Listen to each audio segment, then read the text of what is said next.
From the air, the island reads as a single green teardrop hung off the southern tip of India, ringed by roughly 1,400 kilometres of coast where the surf line never quite goes quiet.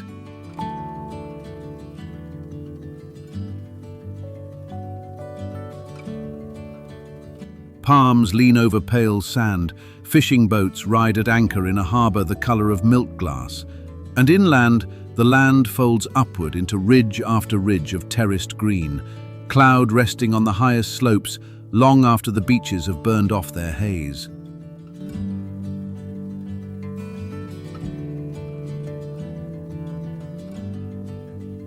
That is the brochure, and the brochure is not wrong. But long before the light reaches the sand, the island is already at work.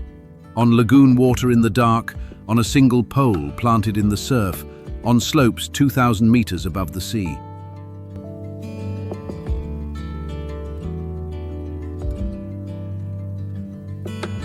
The brochures sell the beaches and the tea. The real question is not what the island looks like.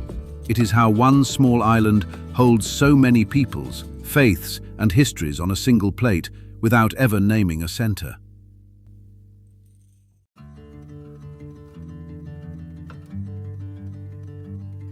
From here, the story climbs from the surf line to the cloud forest summit and keeps asking whose hands built the view.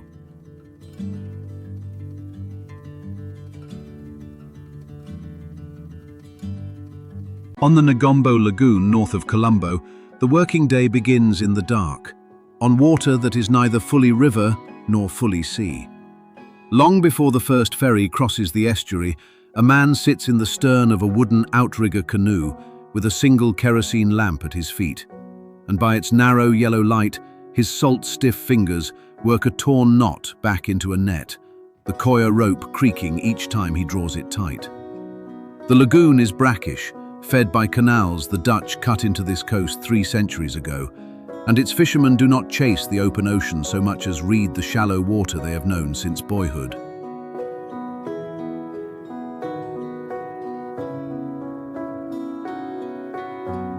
Many of them are Catholic.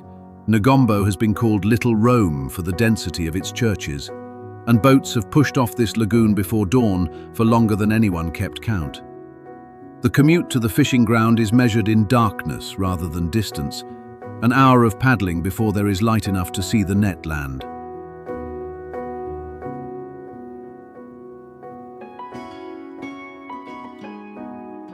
By the time the sky above the palms turns the color of weak tea, the first canoes are already gliding back across the flat water, nets trailing behind them.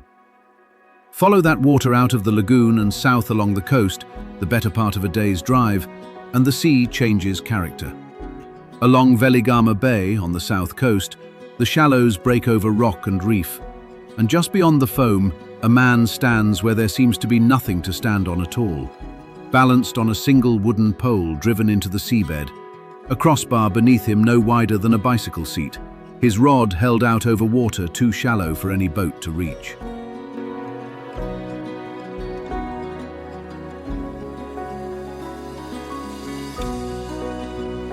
This is Ritipara, stilt fishing, and it is younger than it looks.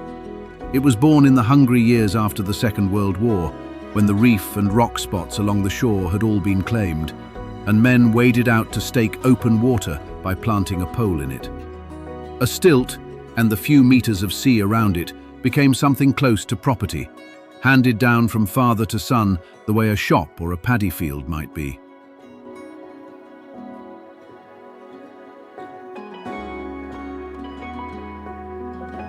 The work is mostly stillness. The fisherman does not cast and recast. He waits, sometimes for the better part of an hour, the muscles of one leg locked against the push of the swell, the line hanging motionless until, without warning, it is not.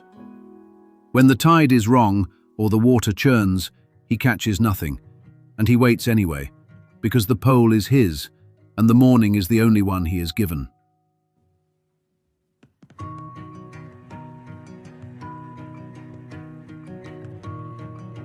By the time the sun clears the headland at Marissa Harbour, a short way further east, the first prices are already being shouted. Here, fishing stops being a solitary art and becomes an economy. Boats lie packed gunwale to gunwale, hulls still wet, and the catch moves fast because it has to. Tuna and skipjack hauled up in the pre-dawn dark, sorted by size across the wet concrete, buried in crushed ice within minutes of coming ashore.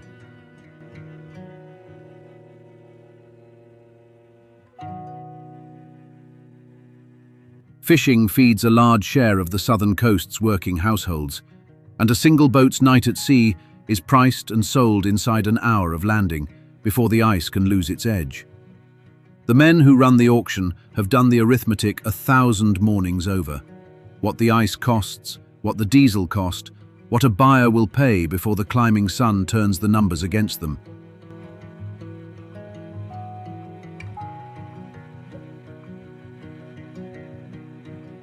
The margin lives in the speed.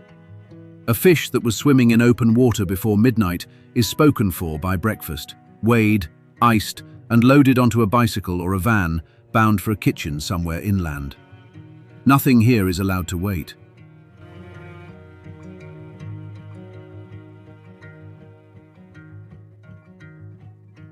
The catch comes ashore on 3 different coasts, and each coast sets a different table.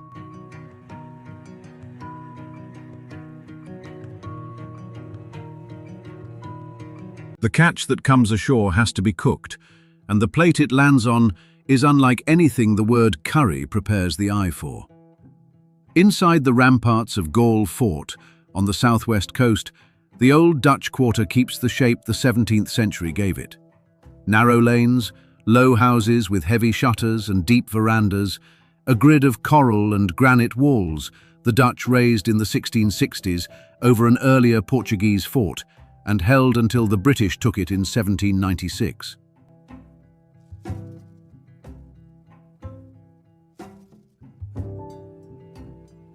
Four empires left their walls standing here, one set inside another, and the people who remained are as layered as the stone. The burghers, descendants of Dutch and Portuguese colonists, kept European surnames and a table of their own. The Muslim traders kept the shops and the spice. Among them are the Sri Lankan Moors, the island's Muslim community, close to 1/10 of the population, whose ancestors arrived as Arab merchants on the monsoon winds, married into the coast, and carried into this corner the pastry and the seasoning that make up the fort's morning food.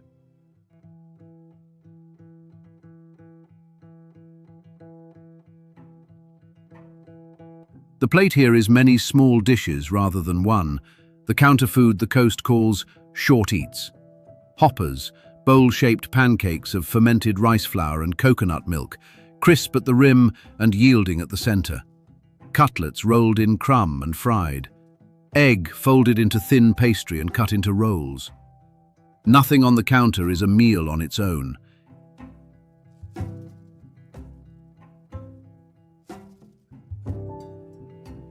Every item waits to be combined. A short way up the coast at Ambalangoda, a town known for the carved and painted masks that dry in long rows on its workshop racks, the same patience that shapes a mask shapes the meal. A carver holds a block of pale, close-grained wood in one hand and works an eye socket with the other, and the tool moves in small strokes, hundreds of them, none of them hurried.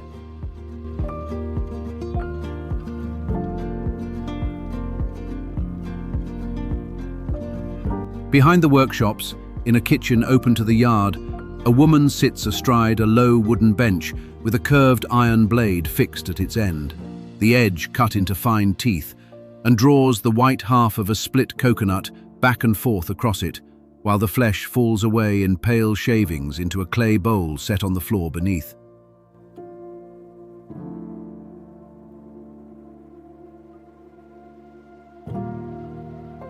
Into the coconut, she works dried red chili ground coarse, a squeeze of lime, salt, and a little dried Maldive fish pounded almost to dust, turning the whole of it through her bare fingers until the white flesh takes on the color of brick. This is pol sambol, the coconut relish that sits at the edge of every plate on the island and pulls a dozen mild dishes into one meal.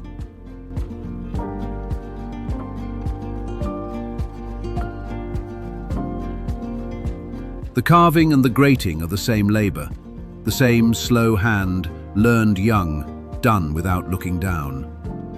Cross the island to the east coast, to Trincomalee, where one of the deepest natural harbours in the world cuts in from the sea, and three faiths share a single skyline. A Hindu temple's tiered and carved tower above the headland, the dome and minaret of a mosque, and the white bell of a Buddhist shrine, all within sight of the same water.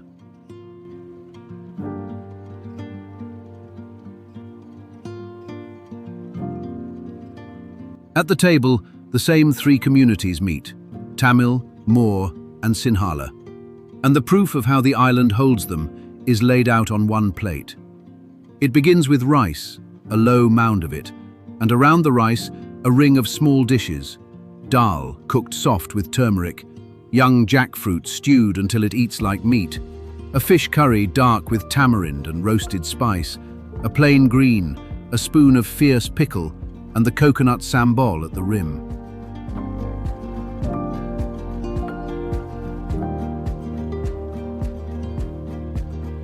There is no main course. Nothing in the ring outranks the rest, and the meal is mixed rather than eaten in sequence.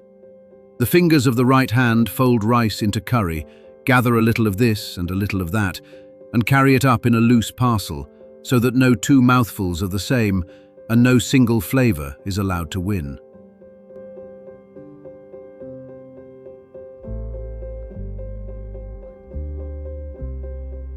A plate with no centre, shared by peoples who have never agreed on one. It is the clearest picture of the island there is. The rice on that plate was grown low, in the wet heat near the sea. The leaf that made the island's name grows high, where the air thins and the cloud sits along the ridges. The way up to it begins on the morning train.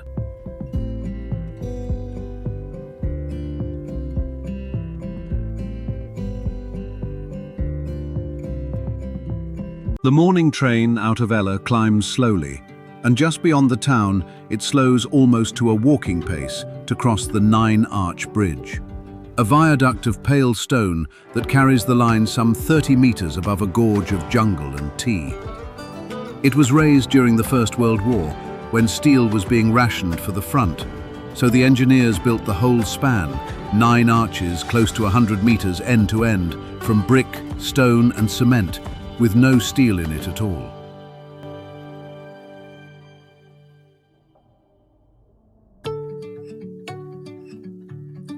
Mist gathers in the valley below the deck most mornings, and the blue carriages seem to hang against the green for a moment before sliding back into the trees. The bridge lays bare what the upcountry is: imperial engineering laid across a slope that was forest within living memory, so that a leaf could be carried down to the sea.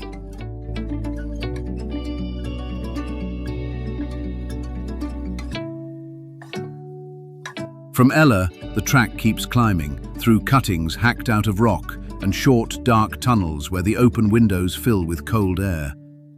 This is one of the steepest broad-gauge lines ever laid in the tropics, pushed up by British engineers from the 1860s onward, built for tea and never for passengers, to bring the crop down from estates that sit above 2,000 meters.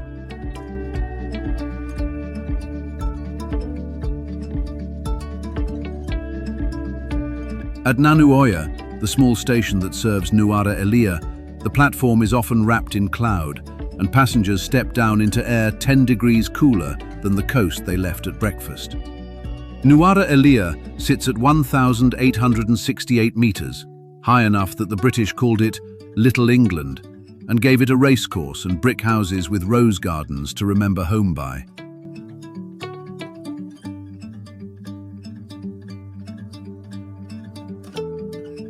But the town exists because of a failure. Through the middle of the 19th century, this country grew coffee, not tea, until a fungus called coffee leaf rust spread through the estates from 1869 and killed the crop, plantation by plantation, inside a decade. What replaced it began with one man.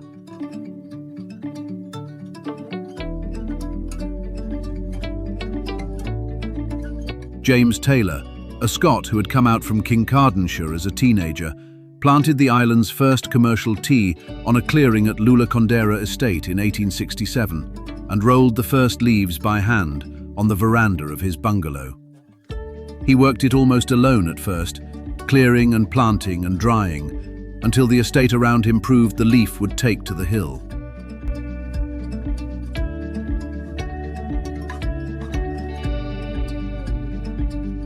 Within 30 years, the ruined coffee land had become a sea of tea, and the word Ceylon had begun its long life on the side of a tin. On those slopes, then and now, the work is done by hand, one leaf at a time. A picker moves down a waist-high row before the mist has lifted, and her fingers close on the flush, 2 leaves and a bud, the only growth tender enough to make good tea, and flick it back over her shoulder into the sack.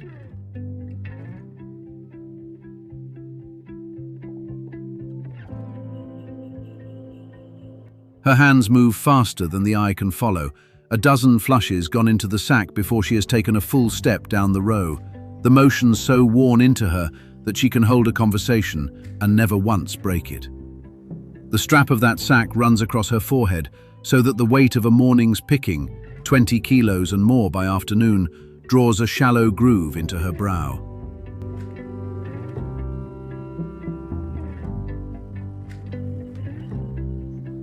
She is paid by the weight she carries down. The estates run south along the ridge to Haputale, where on a clear morning the land falls away for 100 kilometres toward the southern plains. From a lookout above the town, where Thomas Lipton, the Glasgow grocer turned tea baron, once sat and surveyed the estates he had bought across these hills in the 1890s, the slopes run green to the horizon.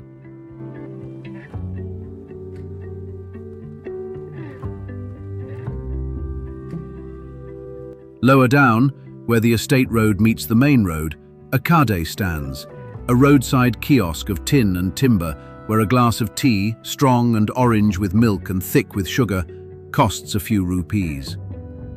In the cold that hangs over these hills even at midday, a woman coming off the slope wraps both hands around the hot glass and drinks it where she stands, the steam climbing past her face before the next stretch of picking begins.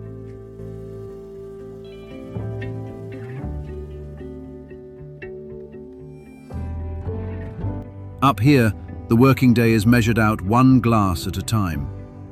By afternoon, the day's leaf is carried into the estate factory, a long shed of louvered timber walls, and there it is spread on troughs to wither overnight, rolled to bruise it, left to oxidize, and dried in hot air until it turns black and brittle and loses all but a fraction of its weight.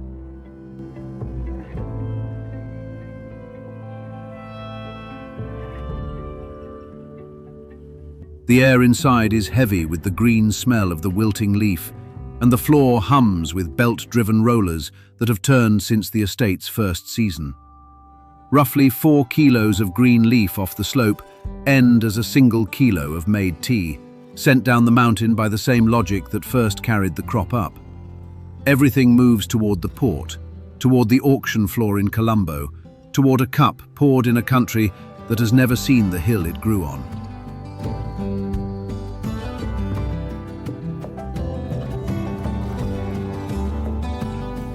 The green staircase fills every postcard of the island, but someone was carried across an ocean to build it, worked it for 6 generations, and was never once allowed to own it.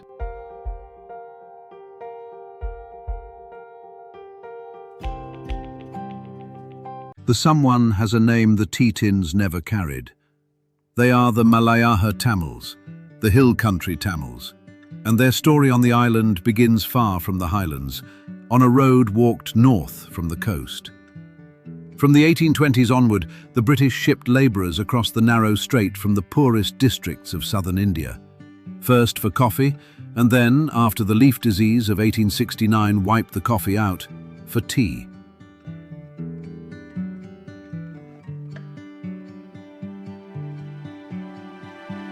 They came under the Kangani, a foreman who recruited from his own village, advanced the boat fare and the walking money as a debt, and held it against the wages he would later count out. The route ran from the northwest coast up into the hills on foot, days of it through dry lowland forest, and many who set out never reached a plantation.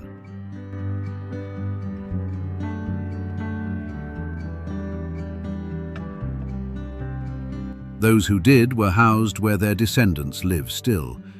They are a separate people from the Tamils of Jaffna in the north, with a separate history, and by the early 20th century they were the largest single group on the estates, more than 1 million strong. What the Labour built made the island rich.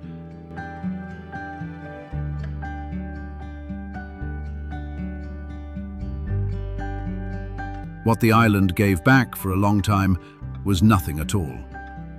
When Ceylon took its independence in 1948, one of the first acts of the new parliament stripped the plantation Tamils of their citizenship, and people whose families had cut the estates out of the forest and worked them for a century became citizens of nowhere overnight. Close to 700,000 of them, stateless in the country of their birth.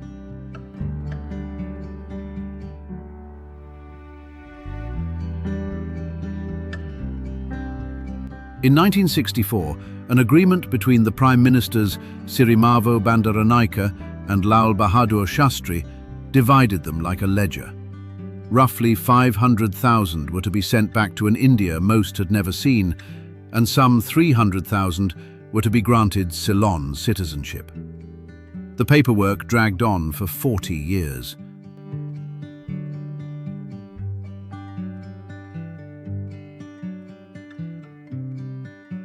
Not until an Act of Parliament in 2003 was every remaining hill country Tamil finally made a citizen. 6 generations of picking to be recognised at last by the country whose wealth their hands had carried down the mountain. That labour is still lived at the scale of a single room. Along the estates run the lines, rows of quarters 10 feet by 12, put up for the first workers and never replaced, so that a room built for one plucker now holds 3 generations of one family.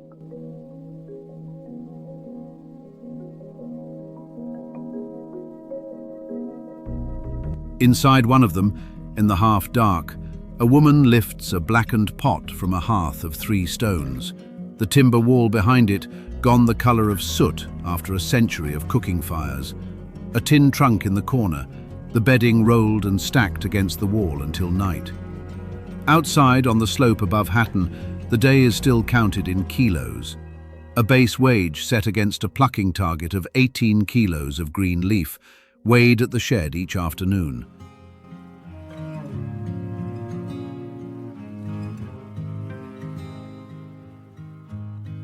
And yet the community made the mountain its own. The language held, the temples went up. In the cool of the evening, the small Hindu shrine at the edge of the estate fills with oil light and the smell of camphor, a South Indian devotion carried up the slope and kept burning for a century and a half.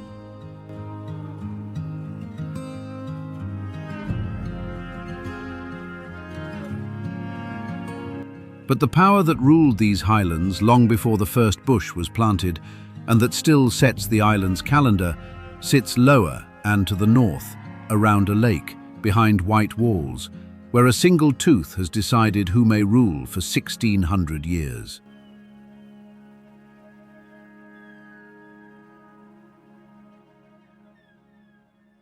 North of the tea country, the road begins to fall, down out of the cloud and into a green bowl in the hills, where a lake lies still and a city gathers around it. This is Kandy, the last of the island's kingdoms to fall. For nearly 3 centuries after the Portuguese and then the Dutch had taken the coast, the kings of Kandy held the highlands from behind a wall of forest and ridge, until the British marched in and, by a convention signed in 1815, took the throne without a battle and sent the last king, Sri Vikrama Rajasinha, into exile across the strait in India. It was that king who, in his final years, had the lake at the centre of the city dug by hand. On the north shore of that lake stands the Temple of the Tooth, a low complex of white walls and a golden roof that holds a single relic. A tooth said to be the Buddha's, carried to the island in the 4th century by legend hidden in the hair of a princess.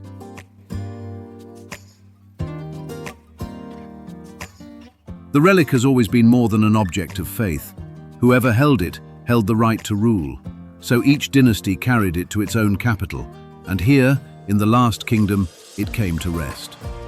Twice a day the drummers sound, and the inner shrine is opened, and a line of pilgrims moves toward it with both hands full of flowers. Among them, an old woman presses a lotus bud flat between her palms, folds back its petals, and lays it on a stone threshold worn smooth and shallow by 3 centuries of bare feet. Within the hour, the flowers she leaves will be swept away, and the stone will be bare again, ready for the next offering.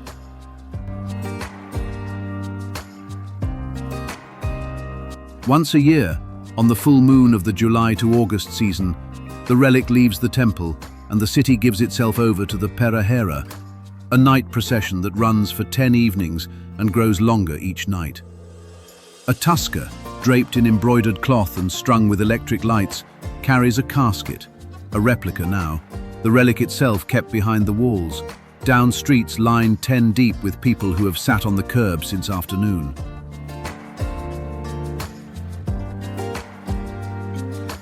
Ahead of it come the whipcrackers clearing the road by sound, the torchbearers with coconut shell flames, the drummers and the dancers, as many as 1,000 performers and up to 100 elephants moving through the dark at a walking pace.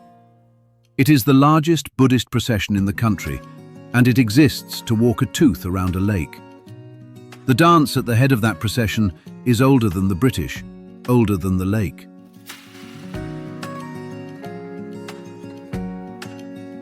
In a hall by the water, drummers work a pair of double-headed drums slung at the waist, striking with the flat of the hand and the fingertips in a pattern passed from teacher to pupil for generations, while dancers in silver headdresses and beaded chest plates turn and drop and spin. The whole performance, once reserved for the temple and the court, and now danced for the city and its visitors alike.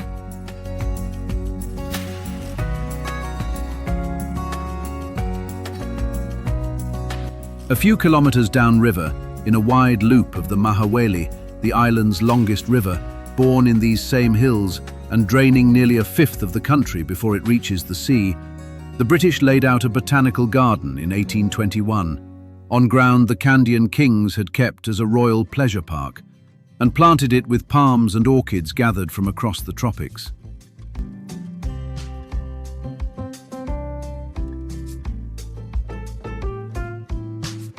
Above it all, on a hill on the northern edge of the city, a white figure of the seated Buddha looks down over the rooftops, and as the light goes, it is lit from below so that it seems to float over Kandy.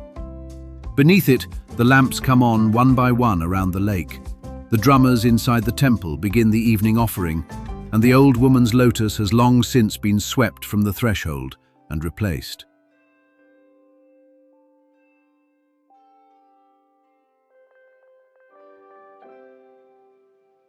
"600 kilometres and 2,000 metres down, on the south coast, the stilt fisherman steps off his pole for the day.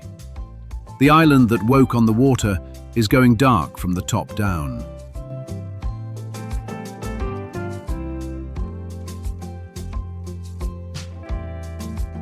At first light in Nuara Elia, a day and a season on from where this began, a picker's fingers close again on 2 leaves and a bud and drop them into the sack across her back, the strap already wearing its groove into her forehead, the cloud not yet lifted off the ridge. 2,000 metres below, the last of the lagoon canoes are already back on the flat water. 4 kilos of green leaf make 1 kilo of made tea.